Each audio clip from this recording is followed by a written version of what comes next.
Selamat pagi, selamat siang, selamat sore, selamat malam.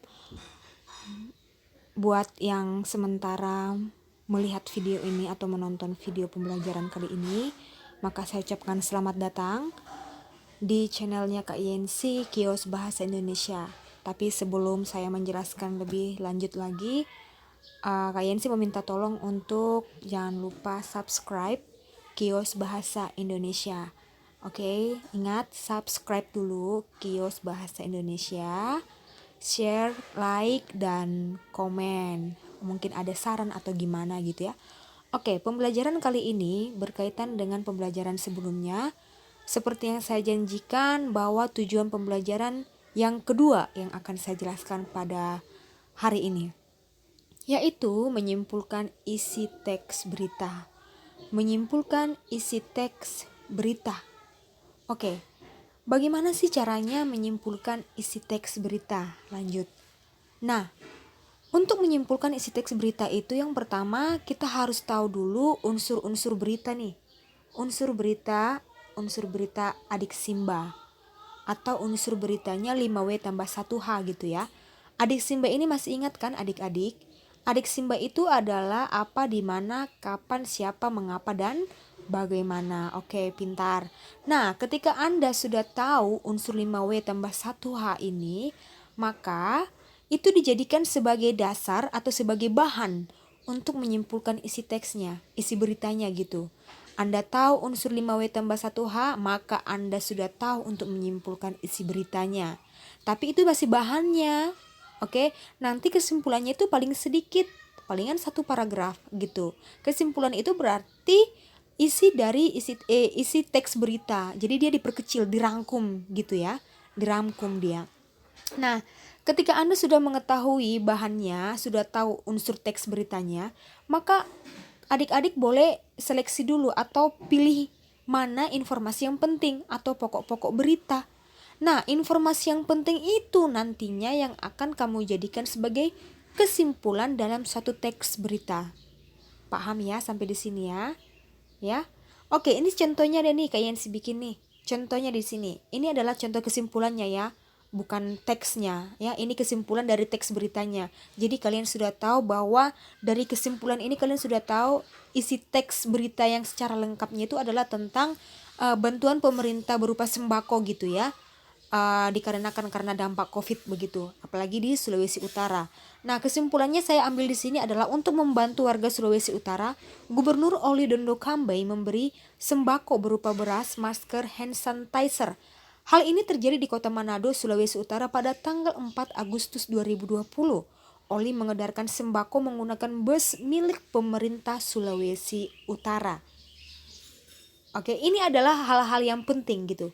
Hal-hal atau informasi atau pokok-pokok berita yang dijadikan dalam menjadi suatu kesimpulan dari isi teks beritanya.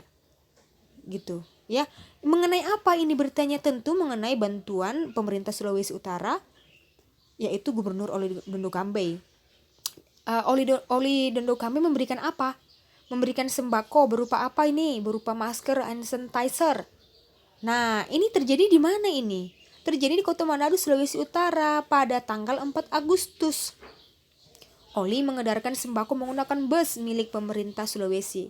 Oke, kalau ini dipanjangkan ini atau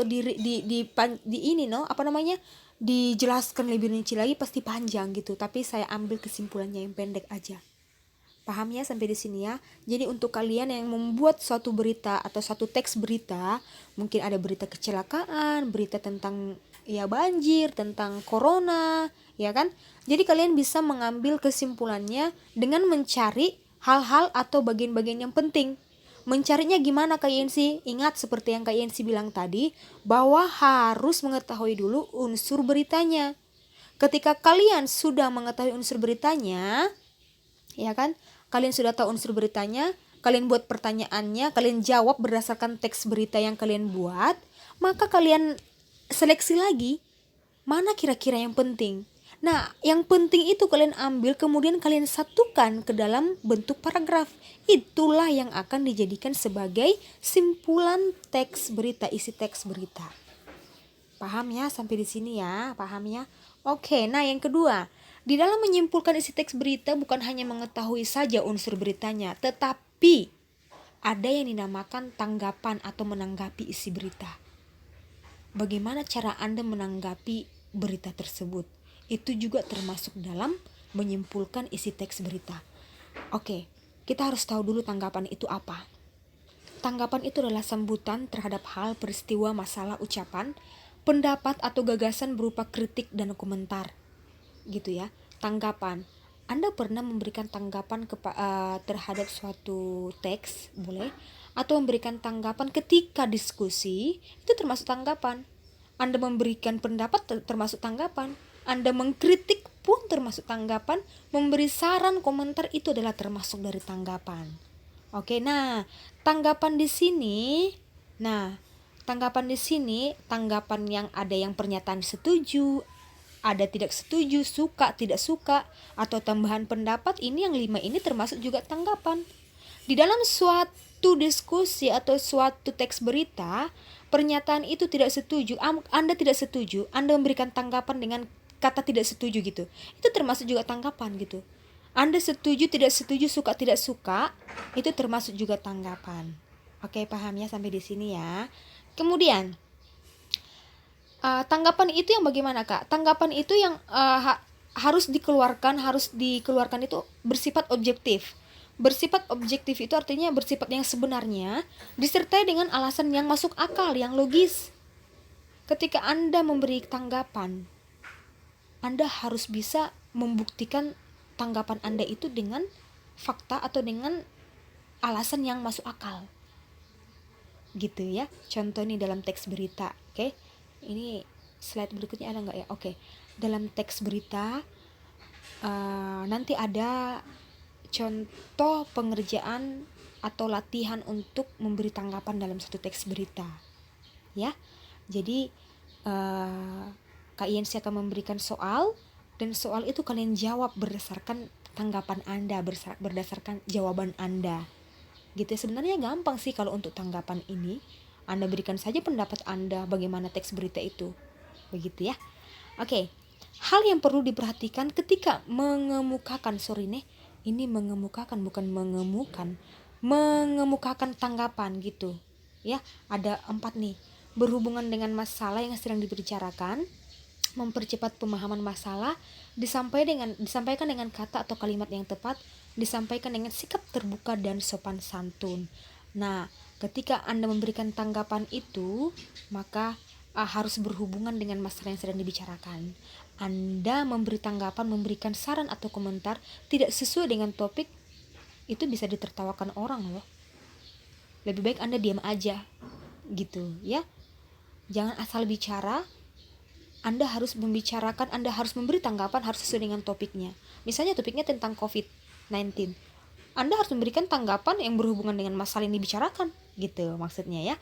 Kemudian, mempercepat pemahaman masalah.